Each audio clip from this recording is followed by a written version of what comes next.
Alors, la Fondation de France a également décidé très rapidement de s'associer, bonjour Madame la ministre, s'associer à cette mission nationale. Et c'est donc Madame Dominique Lemesse, qui est responsable du mécénat pour la Fondation de France, qui va nous expliquer à quel point c'est pertinent qu'il fasse partie du bateau aussi pour eux.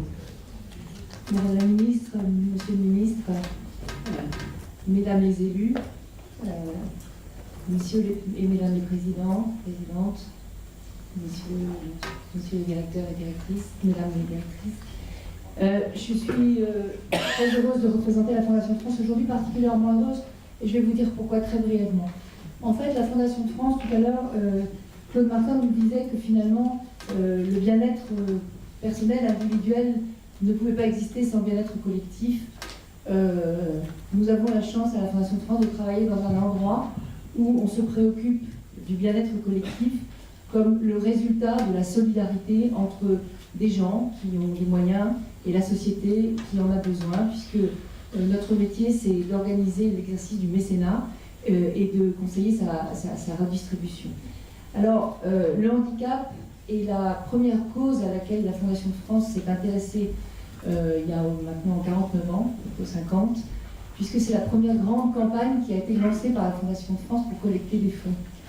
Et elle n'a cessé depuis 1969 de s'intéresser à cette question, au fur et à mesure évidemment des avancées et des solutions qui étaient sécrétées par la société civile et reprises par les pouvoirs publics dans ce domaine.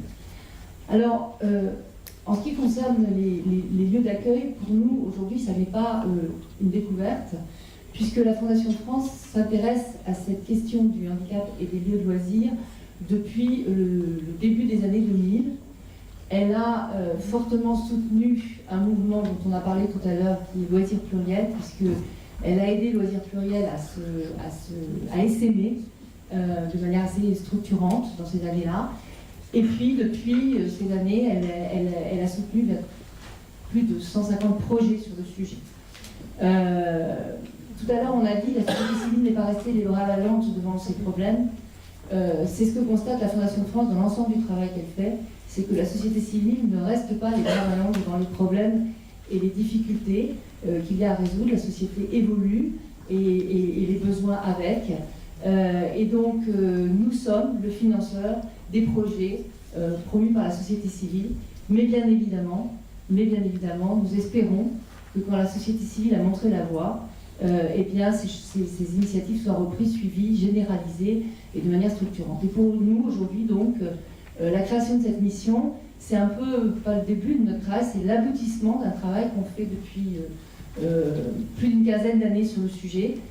C'est la reconnaissance qu'il faut aujourd'hui faire un inventaire des solutions et aussi un inventaire des problèmes qui restent à résoudre. On l'a vu, hein, vous êtes intervenus très fermement sur ces sujets. Il reste beaucoup de cas très difficiles, très douloureux, une grande inégalité de territoire devant ces questions. Et donc nous nous réjouissons beaucoup aujourd'hui d'être le financeur, mais un peu plus que le financeur de cette mission. Encore une fois, c'est pas un projet qu'on nous découvrons, c'est un aboutissement et nous nous en réjouissons beaucoup. Merci.